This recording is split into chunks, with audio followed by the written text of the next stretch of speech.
महाराष्ट्र में महाविकास आघाड़ी के भीतर सीट बंटवारे को लेकर कांग्रेस और शिवसेना के अपने अपने दावे हैं, लेकिन आधिकारिक तौर पर जो फॉर्मूला सामने आया है उसके हिसाब से अभी तक तीन दल 85 सीटों पर चुनाव लड़ रहे हैं। यानी 255 सीटों का खाका तैयार हो गया है। बाकी 28 सीटों पर अभी तकरार जारी है। इस सीट बंटवारे में सबसे मजेदार बात यह है कि तीनों दलों को एक ही भाव में तौला गया है और पूरी कवायद में एनसीपी शरद गुट ने बाजी मार ली है। अब तक सभी को लग रहा है कि सीट बंटवारे के इस फॉर्मूले में सबसे ज्यादा नुकसान कांग्रेस का हुआ है। उसके पास 13+1 सांसद हैं। बीते 2019 की विधानसभा में उसके पास 44 विधायक थे। दूसरी तरफ शिवसेना और एनसीपी दोनों पार्टियां दो फाड़ हो चुकी हैं। महाविकास आघाड़ी में शिवसेना उद्धव गुट और एनसीपी शरद गुट हैं। इनके पास क्रमशः 15 और 14 विधायक बचे हैं। इस हिसाब से देखें तो निश्चित तौर पर कांग्रेस पार्टी हर मामले में अपने सहयोगियों पर भारी है, लेकिन उसे कम सीटें मिली हैं। लेकिन सबसे बड़ा खेल शिवसेना उद्धव गुट के साथ हुआ है। बीते लोकसभा चुनाव में इस गुट ने राज्य की 48 में से 21 सीटों पर चुनाव लड़ा था।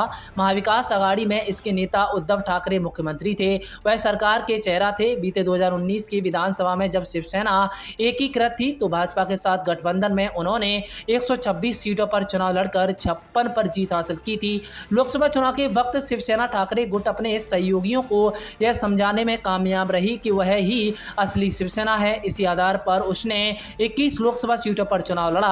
राज्य में एक लोकसभा सीट में 6 विधानसभा सीटें आती है, यानी पूरी तरह 2019 की विधानसभा चुनाव का फॉर्मूला लागू हुआ। लेकिन लोकसभा चुनाव में मिली हार से पार्टी की हालत बुरी हो गई।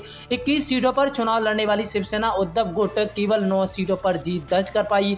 दूसरी तरफ कांग्रेस पार्टी ने 17 सीटों पर चुनाव लड़कर 14 सीटों पर जीत हासिल की। इस मामले में एनसीपी शरद गुट का स्ट्राइक रेट सबसे शानदार रहा। उनकी पार्टी केवल 10 सीटों पर लड़कर 8 पर जीत हासिल करने में कामयाब हुई। इस तरह देखें तो कांग्रेस अपने हिस्से की सीटों पर उम्मीदवार उतारने पर अड़िग है। 17 लोकसभा में कुल 102 विधानसभा सीटें हैं और पार्टी का पूरा जोर 100 से 105 सीटें हथियाने पर है। इस तरह देखें तो कांग्रेस अपने हिस्से की सीटों पर उम्मीदवार उतारने पर अड़िग है। 17 लोकसभा में कुल 102 विधानसभा सीटें हैं। पार्टी का पूरा जोर 100 से 105 सीटें हथियाने पर है। ऐसे में कहा जा सकता है कि कांग्रेस विधानसभा चुनाव के लिए सीट बंटवारे में कोई बड़ा नुकसान नहीं कर रही है।